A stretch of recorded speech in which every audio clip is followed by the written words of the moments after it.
Gostaríamos de agradecer novamente ao apoio do BDMG por sediar esse grande debate e pelo patrocínio do Sebrae Minas Gerais. Dando prosseguimento às discussões, convidamos, ou já estamos aqui, para a palestra com o título Cooperativismo de Crédito para o Processo de Desenvolvimento, o senhor Milford Bateman, uma salva de palmas, professor da Pula University. Para compor o painel, convidamos o senhor Enio Meinem, diretor de operações do Bancoob, também sendo recebido com apreço, e o senhor Marcio, presidente do Conselho de Administração da Sicredi Pioneira, Rio Grande do Sul, e vice-presidente da Central Sicredi Sul-Sudeste, também com apreço sendo recebido nesta tarde. Para moderar o debate, convidamos também a assessora da diretoria da OSENG, a senhora Isabela Quena Pérez.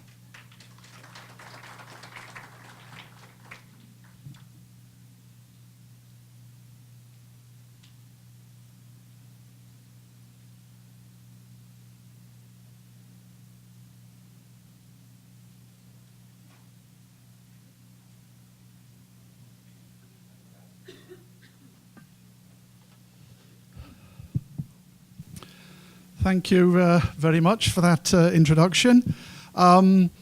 It's really a pleasure for me to be here again in the same hall. 3 years ago, I was here for a discussion about issues of microcredit, and I see many of the same faces, so it's a bit like coming home. So it's really good to be here, and thanks to the organisers for bringing me back again to a lovely place. What I want to talk about is the role of cooperative financial institutions in development. And the idea I'll develop very briefly, because it's a very big topic, is that cooperative finance, the time has come, because the existing the market-driven financial system has driven itself into a wall, and it's the time for alternative financial systems. And so I want to outline the case why cooperative finance is a good thing in itself, because it is sustainable and democratic and robust, but also it's very good from a wider developmental point of view. So I want to see if I can, I'll try and make that the case for that. So I just want a little bit of history, and Hajun's usefully covered some of this already. So, what's interesting about Latin America is that it originally, in times gone by, had a very diverse financial system.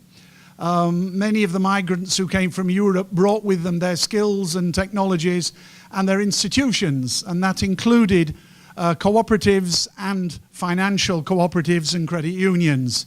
And they basically helped to build the country from those years onwards.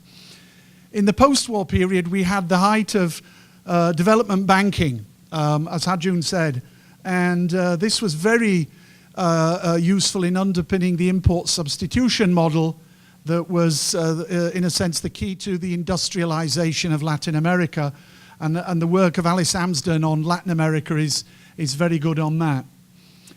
And we also had a lot of state financial support for particular types of enterprise development projects at the subnational level. I'm thinking here in Chile with Corfo and Fundación Chile. These were state-financed but subnational enterprise development projects which went against the grain of the neoliberal overall approach said to be taken by the Chilean government, and was absolutely key to developing some clusters in salmon, in soft fruits, in wine, all those sorts of areas.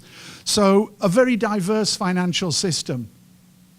Now what this meant was that the power of what we can call collective capabilities, the ability to work together to pursue wider aims. And these institutions, in their different ways, excuse me, showed how the power of collective capabilities was something that could be mobilized in the community. And certainly individual lives could be bettered, and and freedoms expanded, and economic development facilitated by the power of community. Now, again, as Hajun said, not all of these interventions succeeded as planned, but there were enough successes in order to compensate for any failures. And I think that is, in other words, the net impact of many of these community-based types of financial institutions was positive. In fact, some analysts argue quite decisive in promoting industrialization in Latin America. So that was a little history up until around 1980. And then in 1980, we had the arrival of neoliberalism, or as it's called more familiarly in Latin America, the Washington Consensus.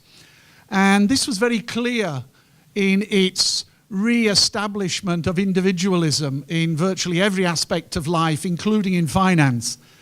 And one of the first things undertaken under the, in line with World Bank and IMF ideology was that all forms of collective and community finance were attacked by analysts, by consultants, phased out, and then denied support. And in its place came a new model, a new private sector-led, market-led financial intermediation process became the dominant form of financial intermediation in Latin America. So savings and in those years remittance income was increasingly intermediated by the private financial sector. So this was a change from the pre-1980s era. At the same time, and we shouldn't laugh, many analysts thought that Wall Street's innovative methodologies and instruments were the most efficient. And so there was a big idea to bring in those types of instruments into the financial sector in Latin America, such as securitization of loans and derivatives and things like that. Now, the widespread expectation of this new turn towards the market in finance was that it was going to lead to a very efficient allocation of capital. It all comes down to that. And for a more technical a description of that, you look at the theories of financial repression developed by people like Shaw and McKinnon. They became the watchwords of bringing the market back into finance and rubbishing everything else that went beforehand. Now, one of the things, and harping back onto what I talked about a couple of years ago, 1980 also ushered in the era of microcredit, if you like. This was a form of local neoliberalism, and it was very much said that this was going to reconstitute and redevelop the economy from the bottom up. So microcredit would provide the financial support for micro, but also small and medium enterprises, and you would have a bottom-up development trajectory.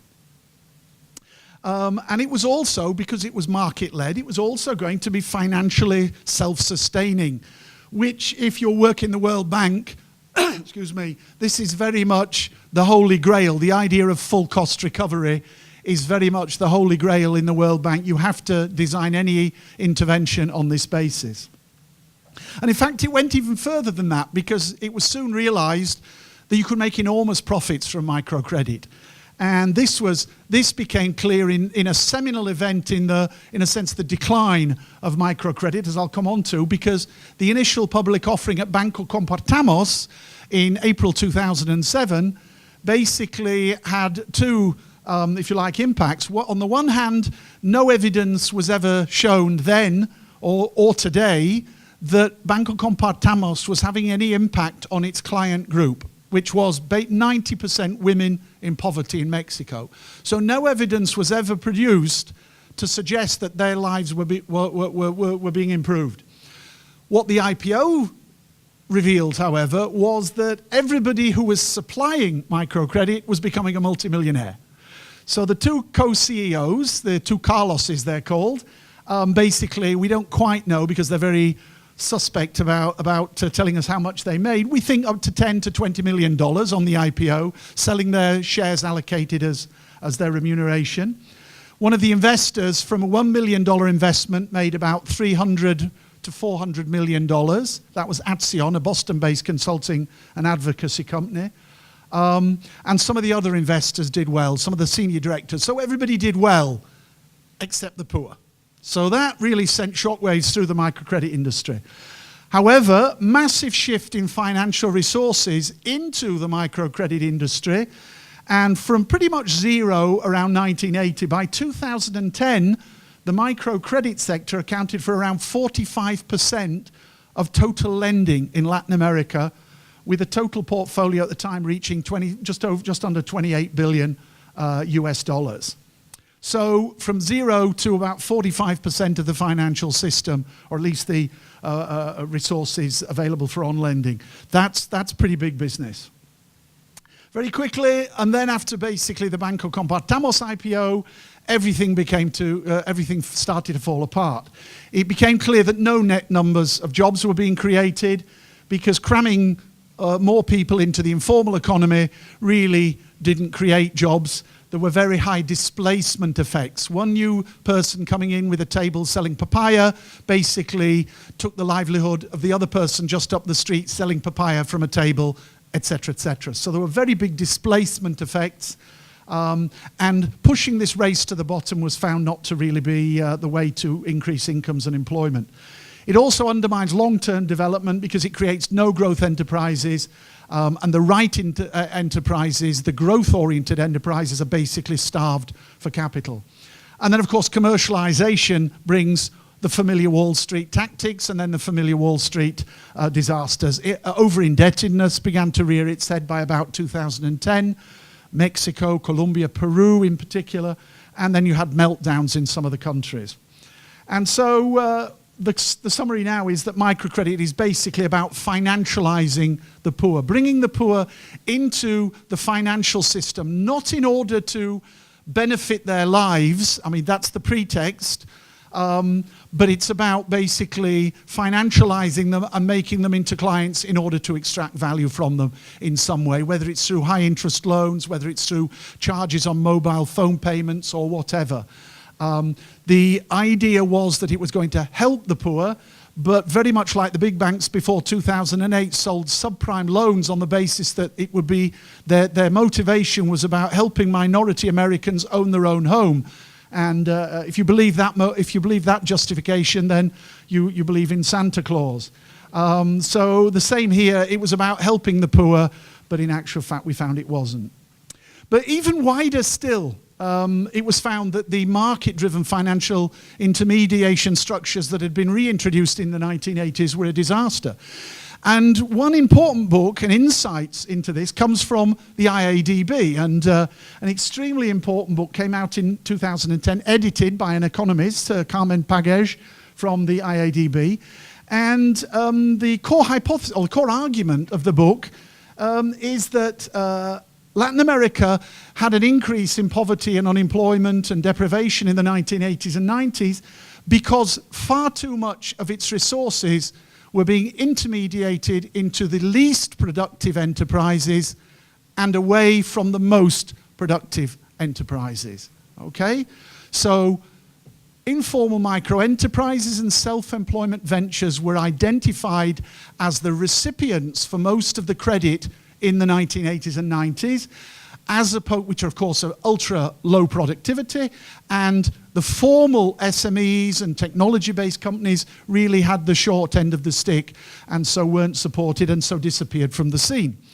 So it very much, I mean, it also fits in with the idea that microcredit was a disaster in Latin America, although if you actually go through the book, you don't actually find one single reference to microcredit or microfinance, as I pointed out to them, and then got a call from the head of the IADB at the time, or the chief economist, a guy called Eduardo Laura, called me at home to tell me, to discuss with me, and why was I saying this about the book, etc., etc. But it was very interesting. But I still stand by what the book inadvertently revealed.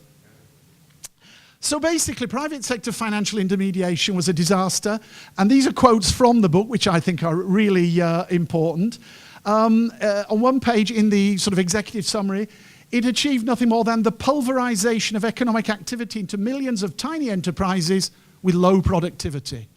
Wow, that's hitting it hard. The whole system was inefficient because when credit is granted to unproductive enterprises, it perpetuates the misallocation of effort, work, and capital that reduces a country's productivity. It programmatically left the efficient allocation of resources among sectors to market forces, thus closing out most of the room for any consideration of overall innovation, strategy, or selection of sectors. And the final conclusion was, cataloguing the destruction in the 1980s and 90s, was that the overwhelming presence of small companies and self-employed workers in Latin America is a sign of failure, not of success. So basically the IADB agreed that the financial intermediation structures that were imposed after 1980 created many problems. So there was an urgent need for change from around, well, particularly from around 2008 onwards. And a lot of analysts now accept, and I mean, this is why this forum is being held as it is and under the title, that there's change required. Declining productivity is not entirely related to the supply of finance, but it's very much based on the supply of finance. And the Mexican call this sort of supply-driven idea that finance goes into the wrong types of businesses. They call it changarization, which is a reference to the changarros, which are these mom and pop stores in Mexico, which now dominate Mexico.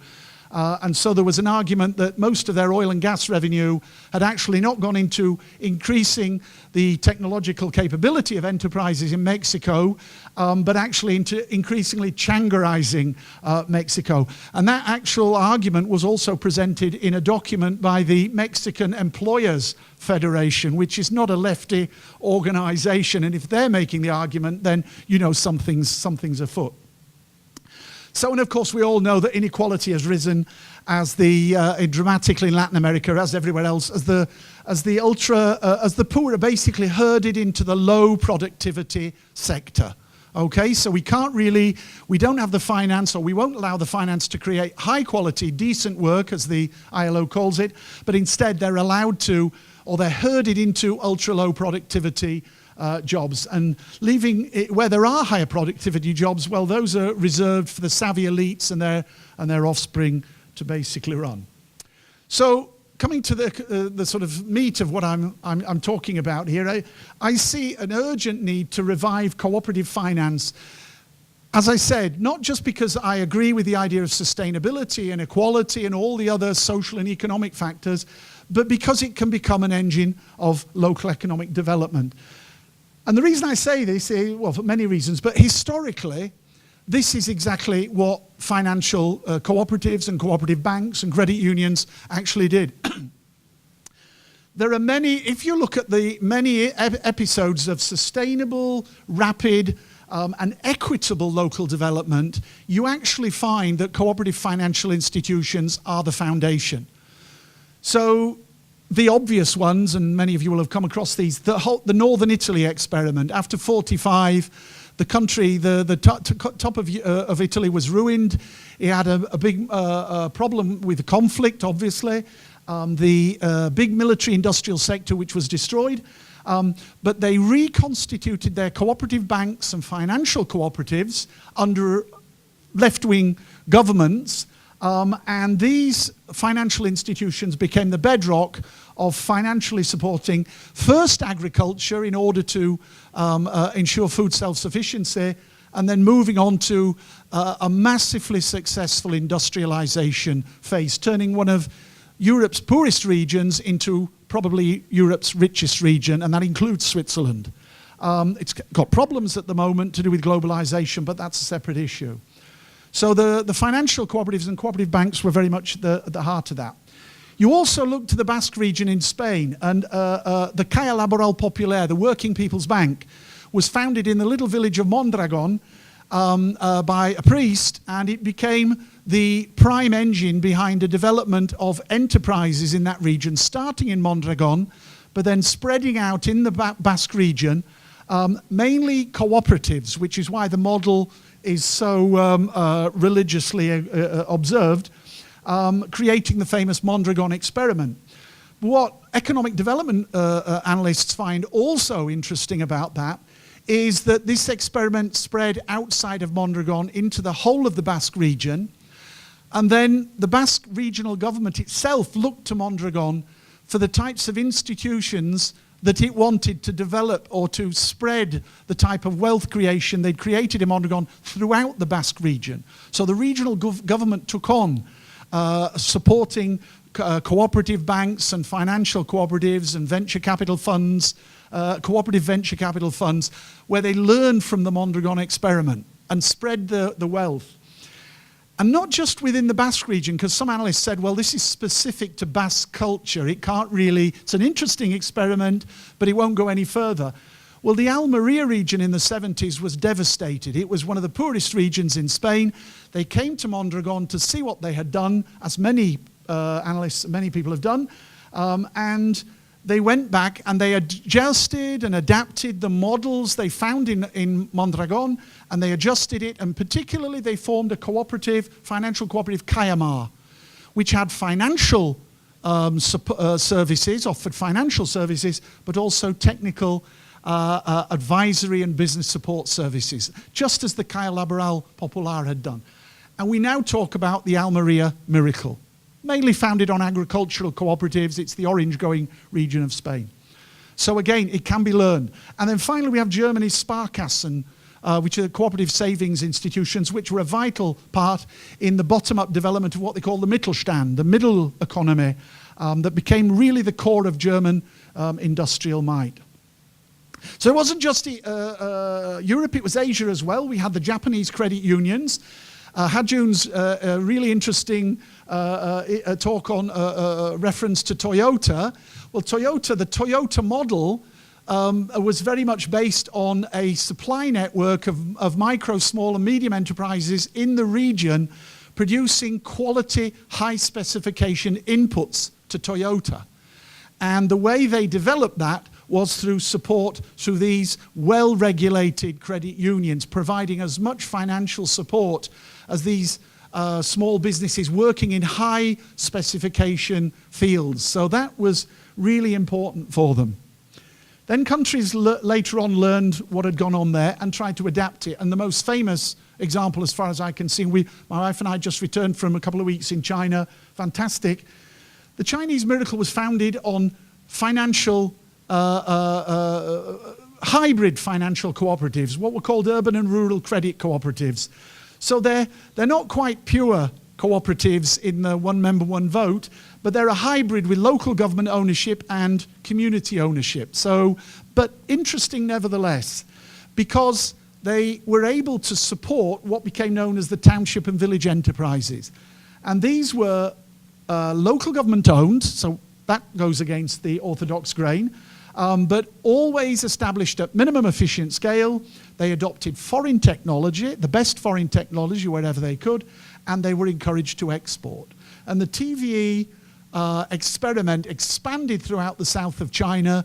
At one stage there was something like 80 million people employed in the TVEs, exporting through Hong Kong at the time, and it really was the foundation of China's rural industrialization drive. And the UCCs and RCCs were really the foundation for it. And much was learned from the UCCs and RCCs by the four big development banks when they were trying to develop their own agenda and methodology of working with big enterprises. They were visiting the RCCs and the UCCs. Vietnam and Thailand then copied as well. Now, Brazil has got examples as well. And it's really interesting that we have a representative here from Sicredi, I think. But Brazil has a long history. Going back to what I said in the first slide, the migrants coming from Italy and Germany and Scandinavia, bringing with them their financial cooperatives. So there was a very well-developed cooperative sector in Brazil. After 1980, it was marginalized, it was defunded, it was attacked on ideological grounds. But in recent years, particularly after the financial crisis, they have really come back big time. And 80% of the assets in the cooperative sector, which is about, I think, 5% of the overall banking sector, are with these two institutions. They provide lending at 70 to 25% below those of the traditional banks, and over long term as well, of course, patient capital. And their market share, interestingly, in a really difficult time, grew 48% between 2014 and 2016. So these guys are growing, and they offer a lot of potential. And they also have, and I'll come on to the issue of regulation in a minute, but they have a guarantee fund for credit cooperatives, which protects all of them, because that's always one of the problems with cooperatives, is that they don't reach efficient scale, and they have problems if they're in a particular region that has one industry which goes into trouble. Then you can take the financial cooperative down with it, but if you network around the country, there's mutual support. They created a guarantee fund very similar to the Federal Deposit and Insurance Corporation in the US, and that's doing quite well. So cooperative finance is really a way of promoting development as well on a sustainable and equitable basis. The experience of Europe, the experience of East Asia, and the experience of Brazil itself and Latin America. I could go on about the Colombian models, Argentinian models, Uruguay, but it's a way of developing autonomously a local development. But as with everything, the devil is in the detail. There have to be certain conditions for these particular type of institutions to operate. But the key factors in their success, we need to know those first before we can figure out what are the binding constraints. They want to provide patient capital. Now, this is totally unlike the conventional investor-driven financial system, for example, microfinance, which want to just expand as quickly as possible, usually through forms of reckless lending, in order that the increased revenues then are churned back into high CEO pay and bonuses and high dividends, even to the point, as Akerlof and Roma once said, of driving the institution into bankruptcy, but in the meantime you make a whole load of money. So cooperatives are about funding businesses so that they can reach break-even point. Because anybody who does business plans, I've done quite a few in my time, you know you're talking 2 to 3 year break-even. You can't afford expensive capital in the time to break even, or even afterwards. So they're not just another financial institution, they're a developmentally oriented financial institution which compare very well to microcredit institutions, which basically are about the suppliers benefiting rather more than the community. Cooperatives have to be embedded in the community, they have to be part of it, part of the culture. The success in Italy after the terrible trials of fascism and the war was they wanted a new model based on everybody benefiting. Because one of the reasons fascism rose in Italy was because not everybody was really benefiting from the growth after 1930s or whatever, the economy. A lot of people were cut out, and the fascists were very much into the big companies. And so there was a lot of support for fascism. And what they wanted to do was to build a new economic model where everybody felt they were going to be part of it and part of the reconstruction after 1945. And the cooperatives were really central to that reconstruction on consensus basis. The incentive structure in a financial cooperative is about benefiting members, not about generating CEO pay. And it's to benefit the community, which we talked about in the sense of development opportunities. It's not about growing fast. Also, the wider ownership of a cooperative bank is owned by the community. Okay? One member, one vote. Everybody benefits through dividends or through jobs created or through the activities, the educational activities of the cooperative, rather than just a few savvy individuals that you find in the microcredit institutions who end up doing very well, but everybody else not doing very well at all. And of course, the fact that you see the financial cooperatives benefit in the community then reinforces the trust element, which is really vital for mobilization of savings.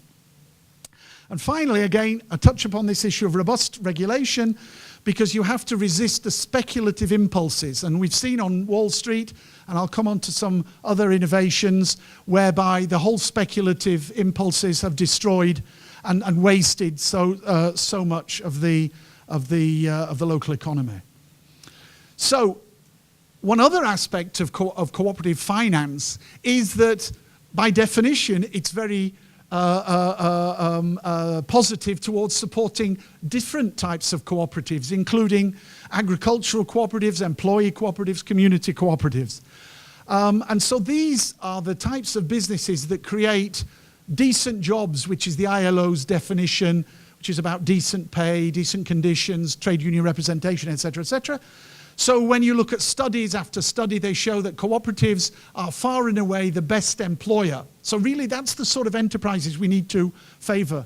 And very often even they become the role model enterprises in the community that other types of enterprises have to emulate. There's a lot of work done on the Mondragon Cooperative Corporation in the Basque region. Yes, they pay fantastic salaries and pensions and working conditions and member participation, but they also have an impact on other companies who have to offer similar conditions in order to attract labour in a tight labour market, but also to generate some kudos and some image of their own. They don't want to be seen as being bad corporations, so they tend to emulate what the Mondragon Cooperative Corporation was up to. Similarly, in the biggest cooperative in UK, Suma, many other whole food cooperative enterprises around try to emulate the way Suma operates in order to catch some of that gloss from them. So it has the potential to create anchors of ethical and fair enterprise in the community that massively outweigh just the mere jobs created in cooperatives. For example, in northern Italy, 10% of employment is in the cooperative sector, but they have a disproportionately much higher impact on the economy than merely 10% employees. Now, we all know the 7 rules of the International Cooperative Alliance. So these are the types of benefits that we convey upon people when we create cooperative enterprises as opposed to individual entrepreneur type enterprise. I'm sure you're familiar with them: democratic control, member participation, autonomy and independence, education and training and information for the members, but also there is a responsibility to serve the community. Cooperation among cooperatives, supply chains involving cooperatives are a big business in Italy, and then concern for the community. Now, one thing when I say, well, you know, we need to look at financial cooperatives, analysts or advocates for microcredit institutions will say, well, hang on a second. Okay, I can get the idea that financial cooperatives are better at job development and job creation. I can get that. But the poor sometimes need a little bit of money because they have liquidity constraints. So they have income come in a little bit of income, then no income, then a little bit more income. So they need something to consumption smoothing, they call it. So that's why we need microcredit. Well, and that's one of the arguments done in a very interesting paper just out this last week by Robert Culler, World Bank economist, and Jonathan Murdoch, a big supporter of microcredit. They basically said, well, we now all know microcredit doesn't work, but the poor like microcredit because it eases liquidity constraints. Well, actually, there's another institution that is much, much more attuned to working with the poor, and that's the credit union. And these are smaller than financial cooperatives. They're just owned by a specific group, whether it's the neighborhood, whether it's a church, whether it's a company. Everybody's a member of the Saver Cooperative. And they have a great track record of providing small amounts of finance at low interest rates, safely holding on to the money, and then providing loans if anybody wants it for a TV or a car or something like that. So in actual fact, we don't really need microcredit. The other thing is that the other thing I should have said is that any surplus generated is generated back into the cooperative rather than passed out to shareholders who might even live abroad. And credit unions can also benefit from the new financial technologies that are, for the last 5 years, there's a big movement, it's called fintech. So it's to turn financial inclusion into a digitalized way of getting everybody involved, which they say is going to create enormous value, which I agree with, but I also want to know where's that value going. And at least if these digital technologies are applied by a financial cooperative or a credit union, we can be sure that any value that's liberated goes back into the to the members. So there's a lot of challenges. I think cooperative finance has got a fantastic history. It's been marginalized over the last 30 years. I live in Croatia, and I've done many study tours with cooperative sectors in Serbia, Croatia, Macedonia, Bosnia, to Italy, to Udine and Venezia, Trieste. And we want to see, how did you guys manage to do it?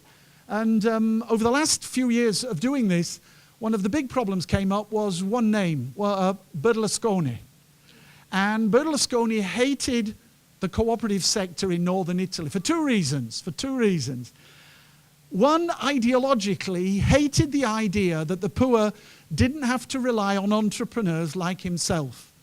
So the idea that they could organize together through their collective capabilities, form financial cooperatives, form workers' cooperatives, agricultural cooperatives, and not a single individual entrepreneur in sight was absolutely just not something that Berlusconi liked. If you start to say or send the message out that individual entrepreneurs are not actually needed, that is a very radical message. And Berlusconi wanted to he was sick of the northern Italians preaching this message.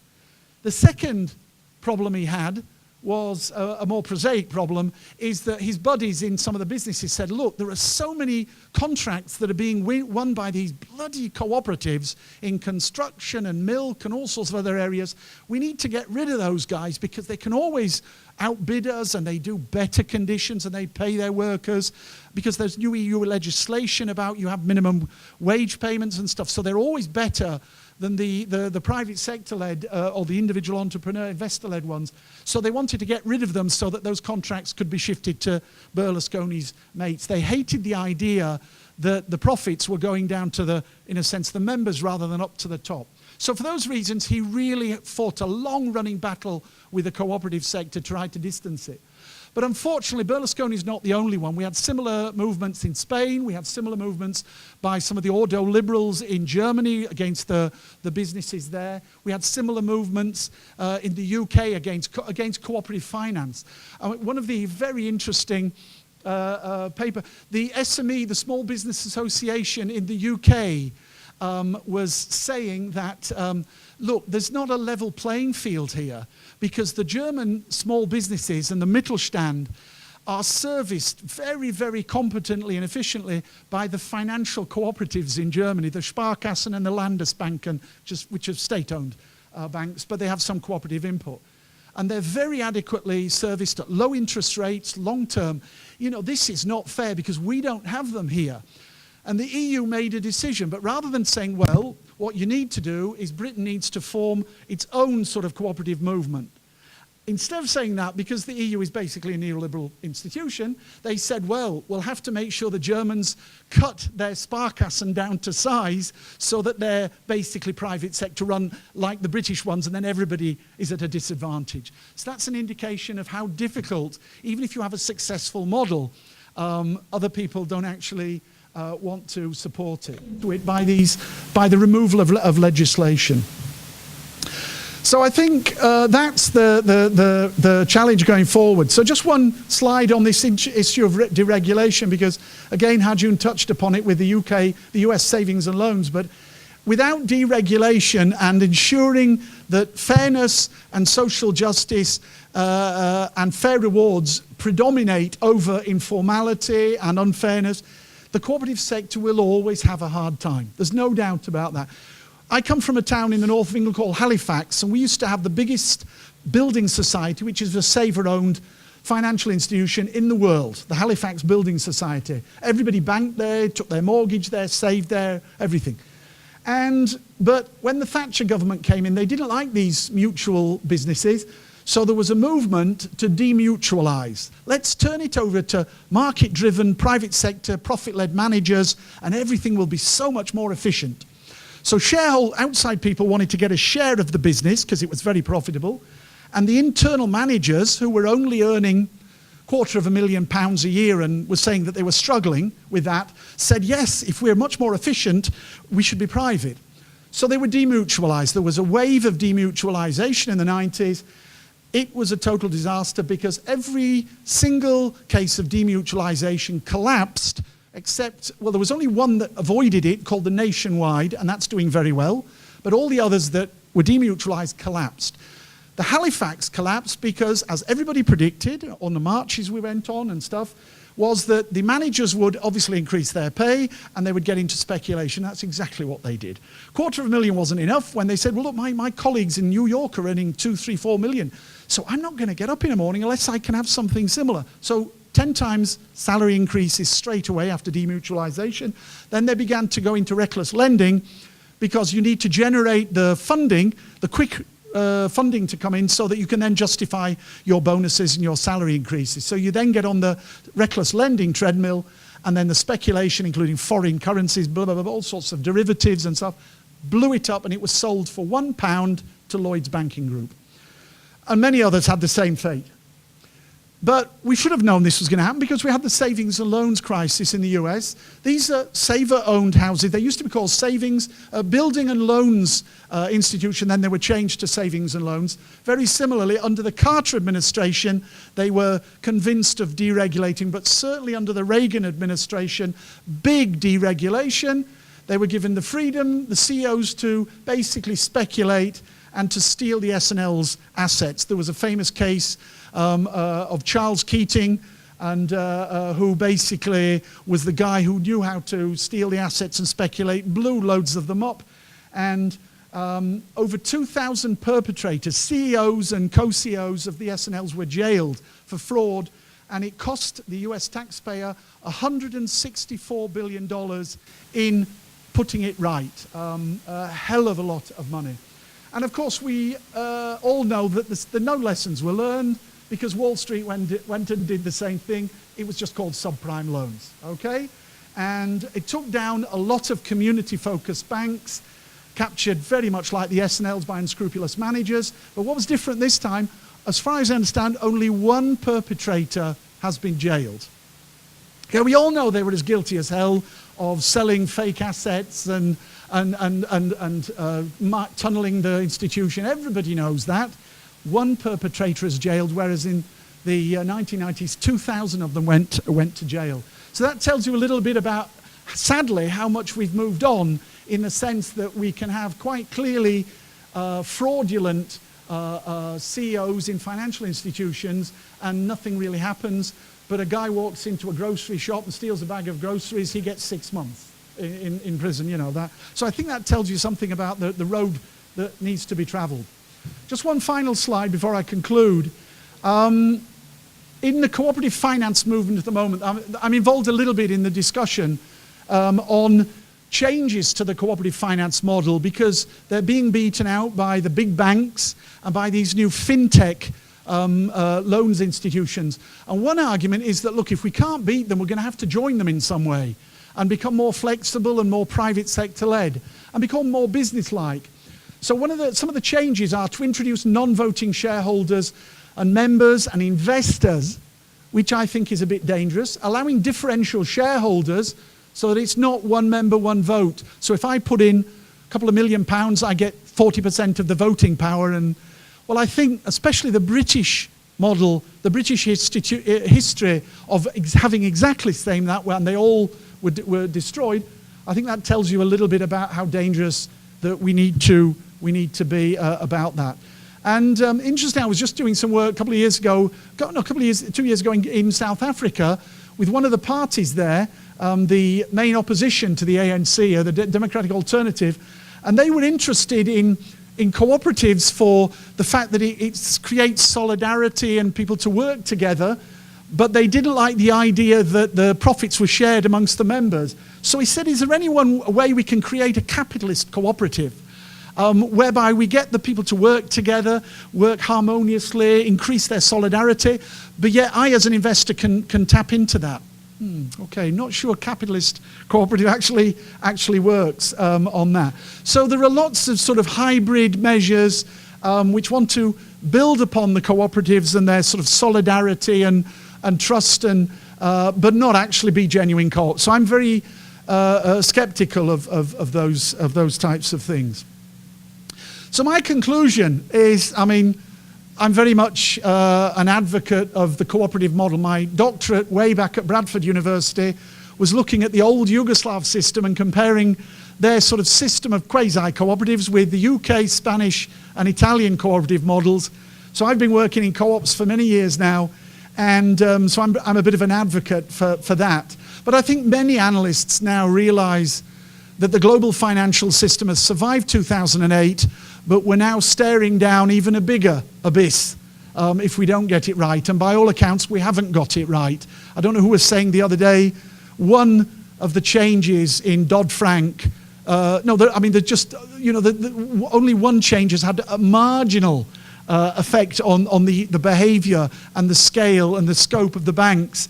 And even that one serious change is being reversed by Trump as we speak. So we need an alternative model. And I think cooperative finance, as I say, is not just for the stability and the equity and the solidarity building, but I think it's an engine for developing in the local economy. It's not something that you would ask a cooperative finance institution to do, maybe. They almost do it spontaneously because of the sort of methodology they work with. But the Italian model was very much local government and the cooperative sector working together because they shared the same goals of community development. And Germany and the Basque region are very much similar. So that's something that I think there's a role there for government and particularly local government to work with the cooperative finance sector because they share the same goals of community development. So I think the cooperative sector needs to build its own asset base and capacity to intervene on behalf of its members, not just in terms of financial service, but going further.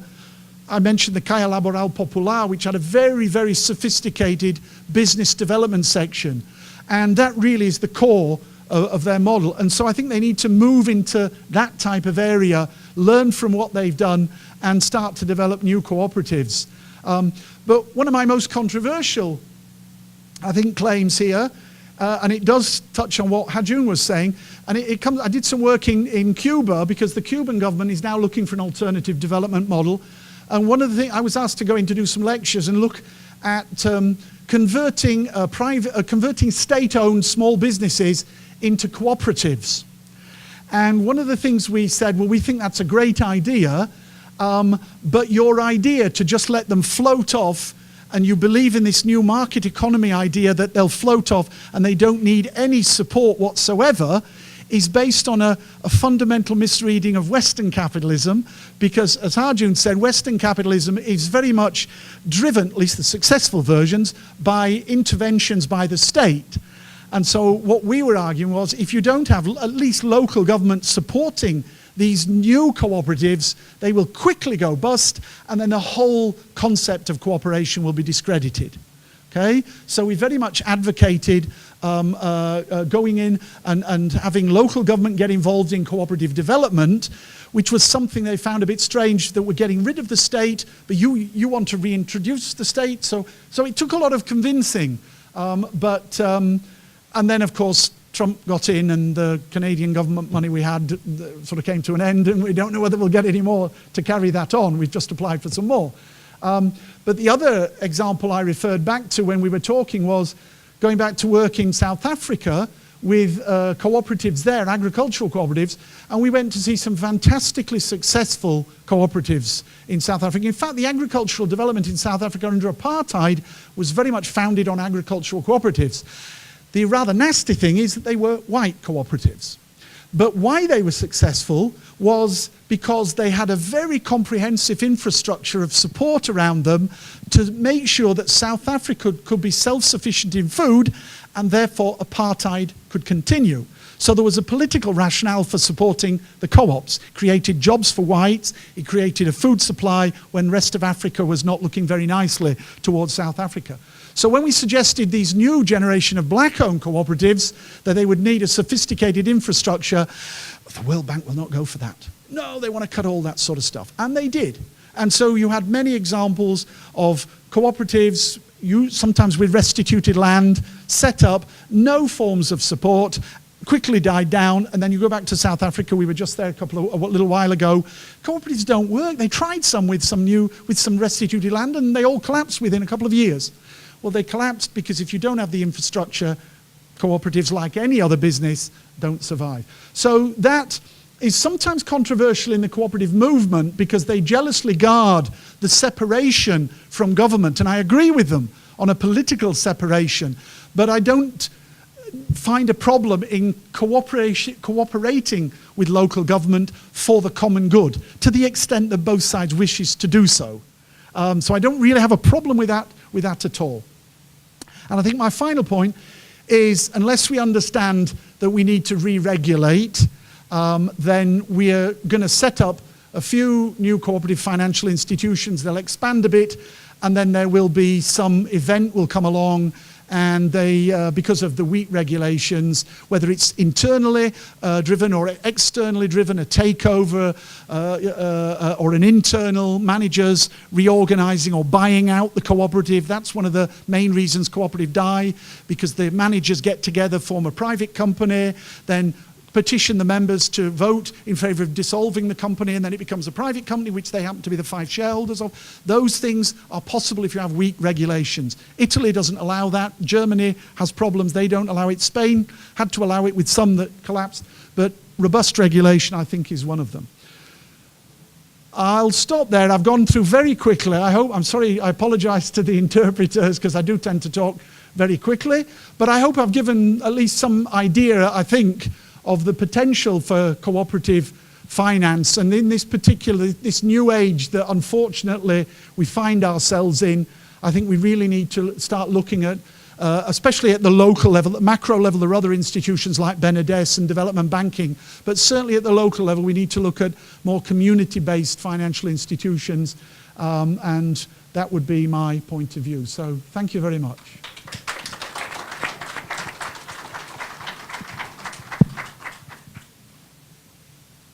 Agradeço o Sr. Milford pela palestra, pela bela exposição que ele fez do cooperativismo, né, na sua história e colocando o cooperativismo como potencial forma de negócio no presente e no futuro. Bom, pessoal, nós vamos fazer assim. A gente vai abrir para os comentários aqui, tanto do Enio quanto do Marcio, e depois a gente passa para vocês fazerem as perguntas para os 3. Pode ser? Então, nós vamos começar aí com os comentários. O Enio Meinem, que ele é diretor de operações do Bancoob. Bem, Isabela, obrigado. Eu quero inicialmente cumprimentar o professor. Quero inicialmente cumprimentar o professor Milford e agradecer pelo apreço e defesa do movimento cooperativo ao redor do mundo. Isso é muito bom, nós ficamos muito felizes. Cumprimentar o Marcio também, que é parceiro da difusão da doutrina cooperativista, notadamente do cooperativismo financeiro. Temos até alguns trabalhos que desenvolvemos em conjunto. Certamente haverá de ter outros, né, Marcio? E a Isabela, que estou conhecendo hoje. Bem, antes de fazer o meu brevíssimo comentário, que vai abranger 4 pontos, eu quero aproveitar aqui e cumprimentar os vencedores do prêmio BDE BID 2017, que devem estar aqui, imagino, e especialmente aqueles que se aventuraram no tema desenvolvimento e cooperativas de crédito, cumprimentos em especial. E, por fim, eu quero, para quem tem interesse de aprofundar um pouco aí conhecimento, as informações sobre o cooperativismo financeiro, nesta revista que foi distribuída pela organização, tem um artigo, às páginas 26 e 27, que fala da repercussão do cooperativismo financeiro ao redor do mundo. Os bons exemplos fora do Brasil e os exemplos bons dentro do nosso país. Bom, eu falar em cooperativismo financeiro, costumo dividir os seus objetivos em 2 macro propósitos. Quais são? Primeiro é promover a justiça financeira. De que modo se dá isso? Por 3 ações, fundamentalmente. Primeiro, pela inclusão financeira. O cooperativismo hoje no Brasil está em aproximadamente 600 pequenas comunidades em caráter de exclusividade. Não há uma agência bancária, né? Quer dizer, as pessoas que lá estão, as pessoas físicas e os pequenos empreendedores têm acesso a serviços financeiros graças à presença física do cooperativismo. A tendência é essa presença exclusiva se acentuar dada a retirada de grandes bancos, né? Retirado o fechamento de suas agências nas pequenas comunidades. A outra forma de promover a justiça financeira é pela prática de preços justos. O cooperativismo, dado que não tem o propósito de lucro, e dado que o seu resultado no final do exercício tem que voltar para o cliente, que é o seu dono, não pode praticar preços diferenciados, né, que nós chamamos de preços mais adequados para as necessidades e aspirações dos tomadores do serviço financeiro. E, por fim, é um agente concorrencial importante, à medida que trabalha bem o seu portfólio, né, trabalha com uma precificação atrativa, o cooperativismo começa a ser referência e os próprios bancos, aos poucos, notadamente naquelas comunidades onde o cooperativismo é mais forte, acaba tendo um relacionamento diferente com a sua clientela. Então, o cooperativismo não faz bem apenas para o seu quadro, para os seus quadros, para os seus cooperados, senão que também influencia o comportamento bancário, né? Então, é um agente concorrencial, torna-se, na linha de tempo, um agente concorrencial importante. E o outro macro objetivo do cooperativismo financeiro, obviamente, é o desenvolvimento socioeconômico, né? O desenvolvimento econômico, principalmente pela retenção e reciclagem das economias monetizadas, que são produzidas pela comunidade, reinvestidas nessas mesmas comunidades e que produzem, né, isso é uma decorrência natural, produzem emprego, geram renda, né, que aumenta o faturamento da empresa, que aumenta a contribuição de tributos, né, a contribuição tributária, os governos locais e estaduais passam a ter caixa e podem investir em projetos sociais, né, que eu chamo isso de círculo virtuoso da presença do cooperativismo financeiro. Bom, no Brasil, é diferente talvez, professor Milford, de outros tantos países ao redor do mundo, nós temos um marco regulatório bastante consistente. E, além de consistente, extremamente incentivador, né? Temos lá vários dispositivos da nossa Constituição Federal dedicados ao cooperativismo, explicitamente. Nós temos uma lei complementar dedicada exclusivamente ao cooperativismo financeiro. Aliás, a única lei complementar que foi construída depois da Constituição vigente, que é de 88, que é voltada para o sistema financeiro. Nenhum outro setor do sistema financeiro conseguiu, enfim, aprovar sua lei complementar. Lei complementar esta que, por sinal, ontem, Marcio, teve uma importante modificação. Qual que foi? As cooperativas passam agora a ter a condição de gerir recursos das prefeituras, recursos de caixa das prefeituras, né? Principalmente nessas comunidades onde não tem banco. As prefeituras tinham que levar seu recurso para a comunidade vizinha e depositar nos bancos de lá. Agora não. Poderão, enfim, destinar os seus recursos para a gestão das próprias cooperativas. Aliás, nós tivemos aqui uma tramitação recorde na história legislativa do Brasil. Em 2 semanas apenas, o projeto foi aprovado à unanimidade na Câmara dos Deputados e à unanimidade no Senado da República. Isso prova o incentivo institucional que se empresta para o cooperativismo financeiro em nosso país. E, obviamente, eu não poderia deixar de falar aqui do Banco Central do Brasil. Desde os anos 90, quando nós retomamos esse movimento a partir do estado do Rio Grande do Sul, o Banco Central do Brasil esteve do lado do cooperativismo, soube cobrar, e como está sabendo ainda, mas está nos apoiando naquilo que nós precisamos para poder hoje atender a toda a sociedade com todos os instrumentos financeiros. Isso é muito importante. Aliás, professor Milford, nós não temos nada a pedir, nada a reclamar, nada a reivindicar do governo brasileiro no que diz respeito a incentivo institucional ou regulamentar.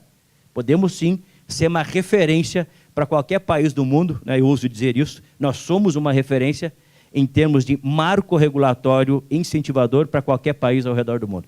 Eu o convido, inclusive, a estudar um pouco mais a regulamentação, né, e isso poderá, inclusive, lhe ajudar, né, na difusão, enfim, de um modelo de marco regulatório nos diferentes países. Qual é a resposta do cooperativismo financeiro a esse incentivo? Está demonstrando, principalmente nos últimos anos, uma evolução extraordinária. Nos últimos 10 anos, pelo menos, o cooperativismo financeiro no Brasil não cresce abaixo de 20%. Repito, nos últimos 10 anos, pelo menos, o cooperativismo financeiro no Brasil não cresceu menos de 20% num único ano. Isso eu acho que é um dado interessante, apesar da diversidade econômica, dos problemas todos que nós tivemos aí. E mais do que isso, melhor do que isso, é o nosso compromisso com a sociedade, o 7º princípio cooperativista, né, com a comunidade, com os cooperados, principalmente no que diz respeito a fornecimento de crédito. Né, é a essência do que nós discutimos para a dinâmica econômica. Eu vou dar uns números aqui.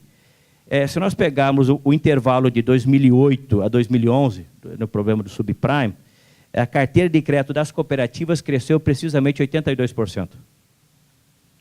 Claro que o sistema bancário, em alguma medida, também cresceu, dado o incentivo, o impulso, ao empurrão nos bancos oficiais. Se tirar a carteira de crédito dos bancos oficiais, considerar apenas dos bancos privados, certamente o sistema bancário brasileiro terá ficado bastante aquém nesse quesito. Também no intervalo vigente de crise, que começou no final de 2014 e que se estende ainda pelos dias atuais, eu peguei aqui 2014 a junho de 2017, a carteira de crédito das cooperativas cresceu 35%, contra 3% do sistema bancário convencional. Ou seja, cresceu percentualmente 10 vezes mais. E por que isso ocorre, né? Além da questão do compromisso? O cooperativismo tem uma vocação mais direcionada à economia real. Nós não trabalhamos com instrumentos financeiros sofisticados, não fazemos apostas futuras porque nós não temos mandato do proprietário e dos cooperados. Daí a nossa presença mais efetiva nessa parte de financiamento. Um outro aspecto que eu queria mencionar aqui em destaque é que o cooperativismo contribui para colocar em prática um dos direcionadores estratégicos que foi apresentado há pouco pelo Carlos, que é a desconcentração geográfica do crédito. Eu explico. A indústria bancária brasileira convencional, ela tem 83% do seu crédito canalizado para pessoas que empreendem ou residem em regiões metropolitanas. Estou falando de 32 regiões metropolitanas. E 17% apenas nas regiões interioranas. O cooperativismo financeiro tem 60% da sua carteira de crédito em pequenas e médias comunidades. E apenas 40%, ou talvez um pouco menos que isso, nos grandes centros. Então, de alguma forma, nós estamos contribuindo, desde já, com esse propósito. Um outro dado interessante é que 14% do crédito rural de custeio, sabemos que o agronegócio é uma das alavancas, né, da nossa economia, 14% do crédito rural de custeio é canalizado via cooperativas de crédito no Brasil. E 13% do crédito para o pequeno negócio também passa por dentro das cooperativas financeiras. Com um outro detalhe, 70% das operações de crédito das cooperativas são de até R$5.000 ou $1.500. 70% de todos os empréstimos individualmente considerados das cooperativas não ultrapassam R$5.000. Né? Então, quando você fala de microcrédito, né, nós estamos praticando, na essência, o microcrédito. Estamos pulverizando, né, atendendo a mais pessoas. E, finalmente, esse é um dado do qual eu gosto muito e que justifica a presença do cooperativismo como instituição financeira provedora de produtos e serviços financeiros, é a economia que esse setor gera para os seus cooperados versus os clientes, né, que se relacionam com o sistema bancário convencional. E aqui vai o número. Em 2016, uma estimativa muito conservadora dá conta de que os associados do cooperativismo financeiro, hoje em torno de R$9 milhões, se fizesse as suas operações no sistema bancário convencional, teriam perdido ou deixado de ganhar R$22 bilhões. Isso significa, né, para trazer para números que sejam de mais fácil assimilação, algo como 7% do total dos ativos. Repito, 7% do total dos ativos é o que as cooperativas geraram de benefício por cobrar tarifas menores, spreads menores, por remunerar melhor depósito a prazo, por exemplo, e por compartilhar sobras. No cooperativismo, as sobras são dos clientes, que, por acaso, são os donos, né? Por isso que também tem que ser reputado o benefício e considerado nessa conta. Então, não é um número qualquer. Esse dinheiro, para onde que foi, esses 20 e poucos bilhões? Esse dinheiro ficou nas comunidades, onde as pessoas residem e onde as pessoas empreendem, né? Que são os locais onde as cooperativas têm seus pontos de atendimento. Ok? Ótimo. Agradeço aí a contribuição dos comentários, essa esclarecedora, né, maneira de expor o cooperativismo. E agora a gente passa a palavra para o Marcio, que é presidente do Sicredi Pioneira Rio Grande do Sul e vice-presidente da Central Sicredi Sul-Sudeste. Boa tarde a todos. Primeiro, agradecer ao professor Milford pela apresentação. Precisamos de mais pessoas estudando cooperativismo, divulgando o cooperativismo, bem fundamentado, conhecendo os diferentes modelos mundiais, né? Também parabéns ao Enio pelas colocações. Eu costumo sempre dizer que todos nós precisamos de uma instituição financeira em nosso dia a dia. O que a maior parte da população brasileira faz, e a população mundial também, é escolher um banco para fazer essas movimentações financeiras. Mas nós temos uma outra alternativa, nós temos o cooperativismo. A grande questão é o desconhecimento. Poucas pessoas sabem o que é o cooperativismo, como ele funciona, né? Dizia alguns dias atrás, quando nós começamos a falar sobre o cooperativismo e falamos dos princípios do cooperativismo, a gestão democrática, a distribuição de sobras, preços mais justos, a nossa fala ela é tão impressionante para quem não conhece, e por vezes as pessoas podem imaginar o seguinte: puxa, isso é uma bolha, é uma pirâmide. Isso é feito para que as pessoas caiam nessa história, né? Por quê? Porque o cooperativismo de fato é muito perfeito, funciona muito bem. Mas para quem não conhece, o primeiro passo é a desconfiança. Então, baseado nisso, vejo que nós temos aí muitas pessoas aqui conosco aí que possivelmente não conhecem o cooperativismo também. Então, também o papel meu e do Enio aqui é reduzir o desconhecimento de todos que estão aqui nessa plenária, né? Hoje nós temos no país 1.000 cooperativas financeiras ou instituições financeiras cooperativas, são 9 milhões de associados, e as cooperativas hoje têm a maior rede de atendimento do país, são 5.700 agências ou pontos de atendimento. Poucos sabem que as cooperativas têm mais agências ou pontos de atendimento do que o Banco do Brasil, do que o Bradesco.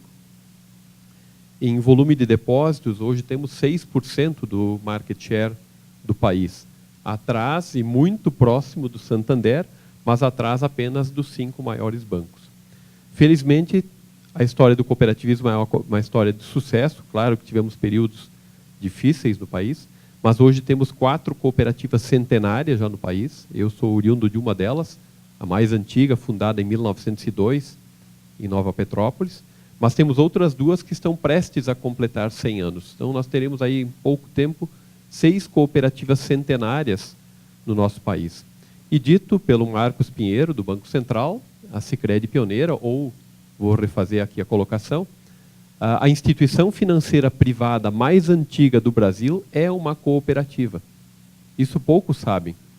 Tirando o Banco do Brasil e Caixa Federal, a instituição financeira, e aí sim, a privada mais antiga do país, é uma cooperativa.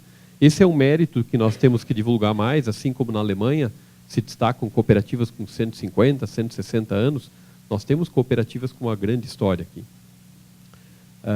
As cooperativas têm um papel muito importante na desconcentração financeira, dito pelo próprio Banco Central, a forma como as cooperativas atuam, mantendo recurso na própria comunidade, não emprestando para quem seja de outra localidade, faz com que a gente fortaleça realmente as comunidades em que estamos presentes, né? O grande empoderamento que as cooperativas dão às pessoas também através da gestão democrática, uma expressão que eu utilizo é fazermos nós mesmos aquilo que um banco faria por nós, cobrando mais caro. Por que não fazermos nós mesmos aquilo que um banco faria? Nós não temos condições de fazer isso, Enio? Não temos pessoas que possam fazer isso? Por que pagar mais caro para um banco se nós mesmos podemos fazer? Claro que com operações menos complexas, operações mais simples no dia a dia, né? E esse papel que a cooperativa tem de potencializar as realidades regionais, conhecer o que é mais forte em cada município, seja o turismo, a agricultura, seja a indústria, comércio, serviços, isso faz com que as cooperativas cresçam mesmo em períodos de recessão no país. Então, se nós olharmos um crescimento de 20% ao ano, qual é o milagre? É que são 1.000 cooperativas, cada cooperativa está próxima de sua localidade e sabe o que cada comunidade melhor faz, e muito bem potencializado. Os próprios 7 princípios do cooperativismo, eles estão muito em harmonia com o que o professor Milford escreve sobre ter uma economia mais inclusiva e a democracia econômica. Então, os princípios eles estão muito ligados a isso e são muito fiéis a esse propósito da economia mais inclusiva. Essa economia inclusiva que traz para todos uma vida mais digna, né? Assim como o próprio professor comenta em alguns artigos, incluindo emprego, acesso à saúde, educação, é muito mais percebida essa economia inclusiva em pequenos municípios, onde as cooperativas também estão mais presentes. E eu pego um dado aqui de Minas Gerais mesmo. Nós temos hoje aqui no estado 56% dos municípios com menos de 10.000 habitantes. E muitas vezes a gente acha que um pequeno município ele destoa do país, porque nós conhecemos Brasília, Belo Horizonte, São Paulo, mas esse índice de pequenos municípios do Brasil ele se repete em todos os estados. E aqui, então, em Minas Gerais, 56% dos municípios têm menos do que 10 mil habitantes. E nesses municípios com menos de 10 mil habitantes, em 27% deles, só tem cooperativa, aqui em Minas Gerais. Então, nesses municípios, as cooperativas fazem grande diferença. Os bancos não têm interesse em operar nesses municípios, porque ou são pouco rentáveis, ou são até deficitários, e aí, como ponto de vista ele é lucrativo, do ponto de vista do acionista, os bancos se retiram desses municípios e as cooperativas no país. Exemplos do Rio Grande do Sul, municípios próximos de onde eu resido, município de 6 mil habitantes, onde é que 3 mil pessoas são sócias da cooperativa. Se olharmos a população economicamente ativa, de 60%, 70% da população economicamente ativa é associada de uma instituição financeira cooperativa. Outro exemplo, o estado de Santa Catarina, somando todos os bancos de Santa Catarina, toda a rede bancária de Santa Catarina é menor do que a rede de atendimento das cooperativas. Nós temos aí em Santa Catarina 900 pontos de atendimento de cooperativas e 800 agências bancárias. Então, eu imagino, né, Enio, o único estado brasileiro que tem essa característica, que somada toda a rede de cooperativa é maior do que toda a rede dos bancos. Mas claro que a criação e o funcionamento de uma cooperativa depende muito da confiança e do relacionamento entre as pessoas. Por isso que o cooperativismo dá mais certo, tem mais chance de sucesso em pequenas cidades, onde as pessoas se conhecem. Eu costumo fazer uma analogia sempre, em cidade pequena, quando toca o sino da igreja, as pessoas se olham e se perguntam, quem faleceu? Em Belo Horizonte, se tocar o sino da igreja, ninguém escuta. As pessoas não se preocupam. E o cooperativismo precisa desse relacionamento, saber quem são as pessoas, quem é o vizinho da frente, do vizinho do prédio, do apartamento de cima, do lado, de baixo, quem são as pessoas. Então, o relacionamento ele é fundamental para que uma cooperativa tenha sucesso. Ao mesmo tempo, existe um grande desconhecimento da população, como eu dizia no início, sobre o que é uma cooperativa. Apenas recentemente a mídia vem falando mais sobre o cooperativismo. E, felizmente, nós aproveitamos cada momento desse para replicar muito quando Mara Luquet, Miriam Leitão e outras pessoas expoentes falam do cooperativismo financeiro do país. Por fim, qual é que é o nosso grande desafio e a grande oportunidade no país? Como fazer com que em médias e grandes cidades as pessoas saibam o que é uma cooperativa? Que elas enxerguem o Sicredi, Cicobi, Unicred e os demais sistemas cooperativos e entendam que são modelos diferentes, que são inclusivos, que promovem o desenvolvimento das comunidades e que são muito melhores do que um banco. Então é um grande desafio, mas também uma ótima oportunidade no momento que nós entendermos e encontrarmos o caminho. O nosso guru, Roberto Rodrigues, diz sempre que nós somos muito bons em falar do cooperativismo entre nós mesmos, mas nós não encontramos ainda a forma de falar do cooperativismo para outras pessoas, para quem não conhece. De novo, nosso desafio e nossa oportunidade. Obrigada. Obrigada, Marcio. E aí, gostaria de ver as manifestações. Alguma pergunta?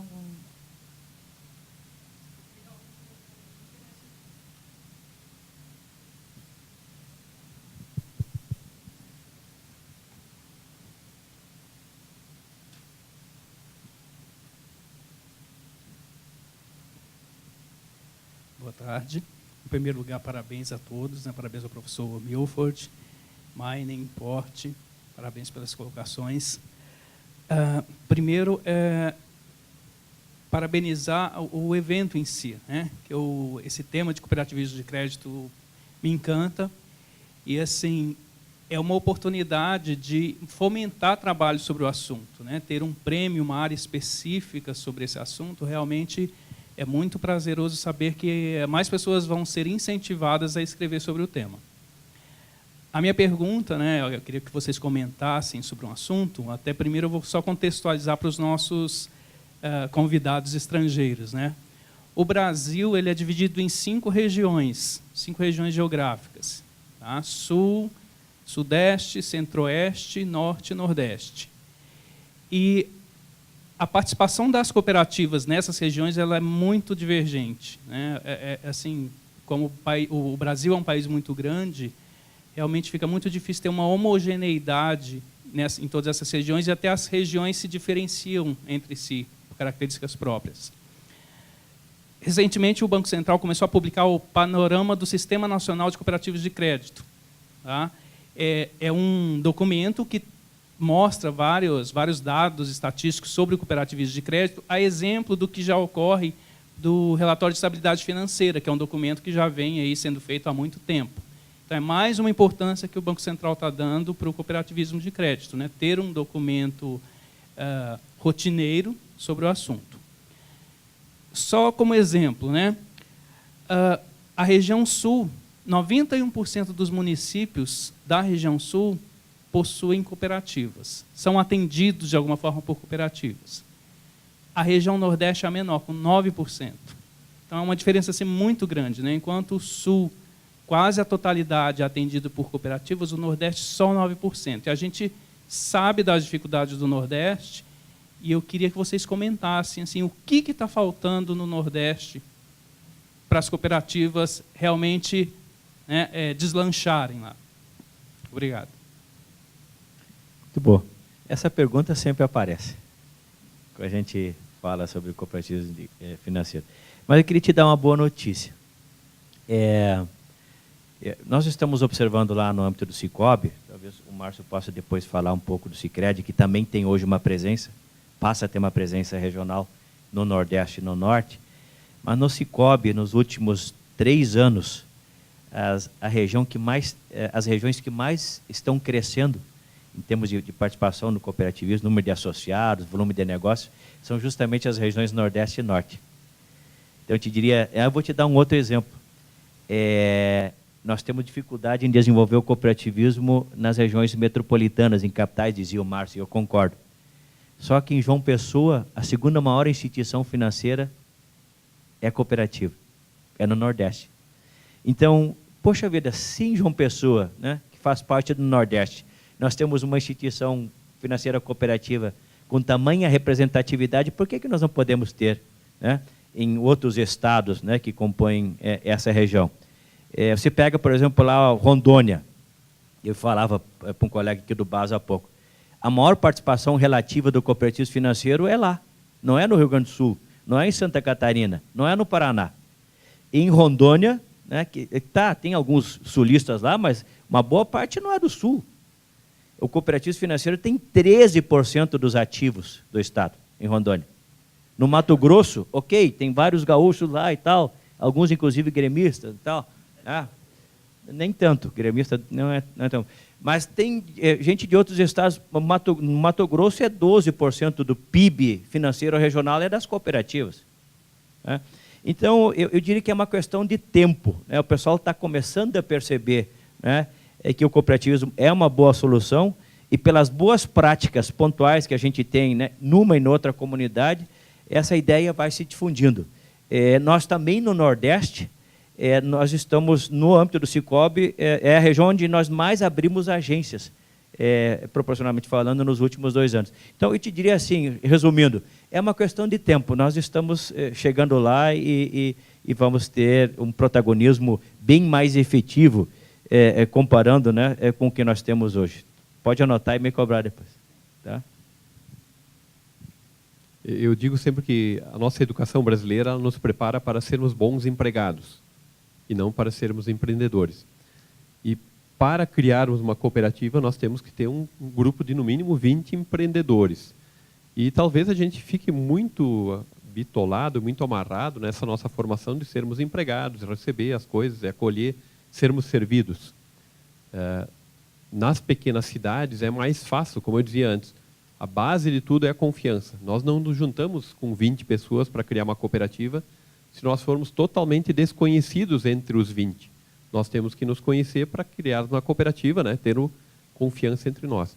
Nos pequenos municípios isso é mais fácil. Talvez o que falte lá na região norte e nordeste seja um disseminador, como nós tivemos no Rio Grande do Sul, um padre jesuíta, que lá no início, lá de 1900, percorria no lombo de uma mula todas as comunidades do interior e foi disseminando o cooperativismo. Talvez o que nos falta é um padre jesuíta, um suíço, que venha de mula e percorra todo o Nordeste falando do cooperativismo. Porque sem ter um disseminador, alguém que diga, olha gente, não é necessário apenas sermos clientes de um banco, nós podemos ter um modelo diferente. E eu entendo que o que possa estar faltando no Nordeste hoje é justamente essa união, esse conhecimento das pessoas do interior, para que elas próprias criem a sua própria cooperativa. Porque talvez não fosse o melhor caminho alguém de fora vir e implantar uma cooperativa no Nordeste. As pessoas têm que se conhecer. A cooperativa lá é um empreendimento local. Tem que ser criado lá. Tempo atrás me perguntava o seguinte, existe cooperativa do Sicredi em tal região do país? E a minha resposta sempre era, existe lá naquele estado ou naquela região um grupo de no mínimo 20 gaúchos que queiram fundar uma cooperativa? Se tiver 20 gaúchos lá, se funda uma cooperativa, né? Essa era a lógica do Sicredi até pouco tempo atrás. Hoje nós já temos cooperativas do Sicredi na região norte e nordeste, através da Unicred, que está migrando, né? Não concluiu ainda a migração tecnológica, mas em breve teremos uma região norte e nordeste também ocupada um pouco mais pelo Sicredi, e com o propósito principalmente de termos cooperativas de livre admissão no norte e nordeste, e não tão vinculadas ao setor saúde, como elas estão até agora, eu diria assim, né? Mas então, a educação, sabermos que o empreendedorismo é necessário, e talvez falte um padre Amsterdam circulando por lá e falando sobre o que é o cooperativismo para mobilizar as pessoas naquele ambiente, né? Se alguém se propuser ao lombo de uma mula, estaria contratado hoje, né? Eu tenho mais duas perguntas, uma aqui e uma ali, e aí, por causa da hora, eu sugiro que a gente encerre, se puder ser breve nas respostas, infelizmente, só por causa do horário. Eu vou ser bem breve também aqui, Fernanda, só comentar que, falar em nome do Sebrae Nacional aqui, o Sebrae esteve junto nessa caminhada aí já há mais de uma década, só para comunicar que a gente aprovou na última diretoria vários projetos de apoio a cooperativas financeiras, estamos com 93 cooperativas na perspectiva, e esse é o terceiro ciclo, né, que o Sebrae já vem fazendo, e com isso acho que só 5 estados da federação não vão ter sido atingidos em algum momento por esses ciclos. Então, eu acho que realmente a pergunta do colega, assim, tem um longo caminho pela frente, mas o cooperativismo está se espalhando pelo Brasil, e nós estamos junto com vocês nessa caminhada.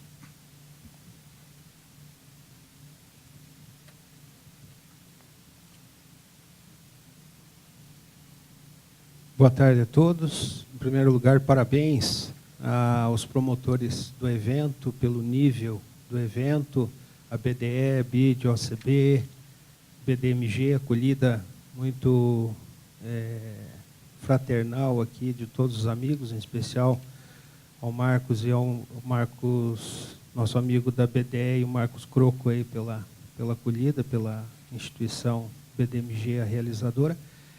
Meu nome é João Regiane, eu sou diretor de operações do BRDE. O BRDE, para quem não conhece ou quem não conhece totalmente a instituição, é uma instituição que abrange os 3 estados da região sul do país, né?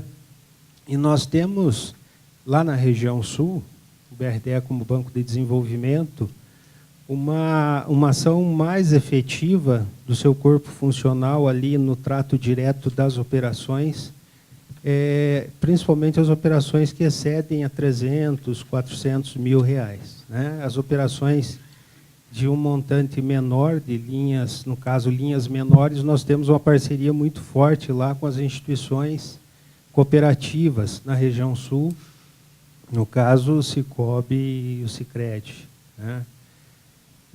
A pergunta que eu faço é, por não conhecer, né, a totalidade da atuação das instituições cooperativas no Brasil, se isso também tem se estendido para outras regiões do país.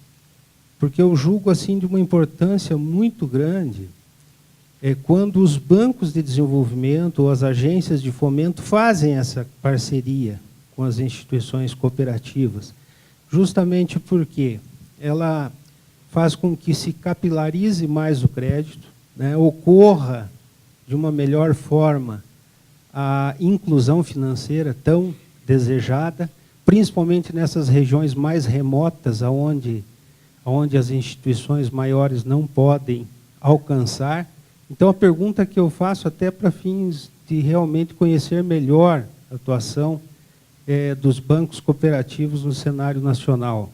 Isso que nós fazemos lá no Sul, se faz também no restante do Brasil? Se faz, de que modo se faz? E se não se faz, o que é que poderia ser feito para que isso, né, venha a acontecer? Eu diria, respondendo diretamente, sim. Isso acontece em vários outros estados, várias outras regiões. A exemplo do BDMG aqui, né? Tem um bom entrosamento entre Cicobi e BDMG, tem repasse de recursos, né? Quer dizer, isso está se intensificando. Nós temos um relacionamento do banco com o Banco do Brasil, por exemplo, enquanto administrador de recursos do FCO, que é uma das linhas dos fundos constitucionais. Nós estamos agora fechando parceria na terça-feira da semana que vem com BASA, né? Também assinando o contrato para, a partir de janeiro, no máximo, né, nós operarmos recursos do FNO. Temos várias outras parcerias regionais e estamos também em tratativas com o Banco do Nordeste do Brasil, né, para poder utilizar os recursos que eles administram no âmbito do Fundo Constitucional, né, dos recursos do Nordeste, do FNE. Né? Então, sim, essa é a resposta e toda e qualquer parceria que estiver aberta, nós certamente aceitaremos, né, nos vincularemos, porque quanto mais fontes de recursos, quanto mais parcerias, melhor para as comunidades, melhor para os nossos cooperados. Tá bem? Eu tenho mais uma pergunta, na verdade, que é para o Milford. Milford, como é que eu concilio o crescimento das cooperativas com o financiamento de longo prazo, que é tão importante para o processo de desenvolvimento e o crescimento dos países subdesenvolvidos? Well, I think the financial cooperative movement is a specialist in short and medium and long term. I mean, they have a variety of financial offers, but they cannot move into the most riskiest types of financing, because that really is a state function, a developmental banking function. Because if a state bank takes a risky technological program and it's lost, the losses are socialized throughout the country. But a cooperative taking a risk on a particular technology, if that goes bust, then it can really drive the financial cooperative itself bust. I think they need to develop savings in their particular region in order to build up their reserves. But I think there's an overlap between financial cooperatives and state development banks. But financial cooperatives should expand or to grow up until the point where they start to move into the really riskiest types of technology or enterprise development. And I think that's where the state development banks come in. Don't know whether that answered your question, but anyway.